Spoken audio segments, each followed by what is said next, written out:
Alors la place des pères aujourd'hui, c'est quelque chose qui effectivement a beaucoup évolué et qui pose question. Parce que si la place des femmes, la nouvelle place des femmes a été légitimée par l'évolution sociale et notamment par tout ce qu'a pu apporter le féminisme dans la compréhension de la place des femmes, la place des pères, elle a beaucoup évolué aussi, hein. Les pères sont beaucoup plus proches de leurs bébés que ce qu'ils étaient autrefois. Leur position d'autorité dans la famille a été remise en question au profit d'une autorité parentale partagée avec la mère. Mais en même temps, cette nouvelle place paternelle, elle est beaucoup moins légitimée par une élaboration théorique qui aurait permis de mieux la comprendre et de mieux l'accompagner. La caractéristique de la nouvelle paternité aujourd'hui, c'est qu'elle elle est relativement peu légitime.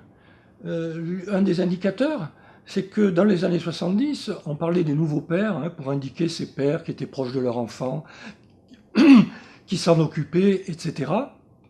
Et aujourd'hui, dans les médias, je vois encore des titres sur les nouveaux pères. Ils ont 50 ans, ces nouveaux pères, hein, mais on continue à les désigner par cette expression, les nouveaux pères, ce qui veut bien dire qu'il y a quelque chose qui choque dans cette idée que le père, aujourd'hui, il est proche du bébé, et on n'a pas su élaborer une compréhension de l'évolution des rôles de sexe suffisante pour être capable de légitimer cette nouvelle position paternelle. D'une certaine façon, dans les sociétés patriarcales, la domination masculine, sa contrepartie, c'était la valorisation de la maternité. Le pouvoir maternel sur les enfants, c'était en quelque sorte le symétrique, ou en tout cas la contrepartie de la domination masculine dans l'espace public. Donc, d'une certaine façon, la mère prenait le dessus sur la femme. La femme était indexée à l'image maternelle. Et le père était indexé à l'homme. C'est-à-dire le père était secondarisé par rapport à la place de l'homme, et c'était l'inverse par rapport à la femme. La femme était secondarisée par rapport à la place de la mère.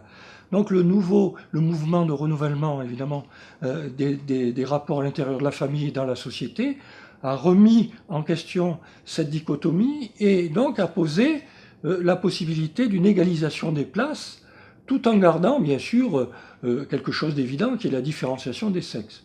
Donc on est dans cette paradoxe, enfin, je ne sais pas si c'est une contradiction, mais en tout cas dans ce paradoxe de vouloir mettre en avant une égalité des rôles de sexe et en même temps qu'il y ait une continuité des affirmations sexuées de genre et d'identité des hommes et des femmes et des pères et des mères.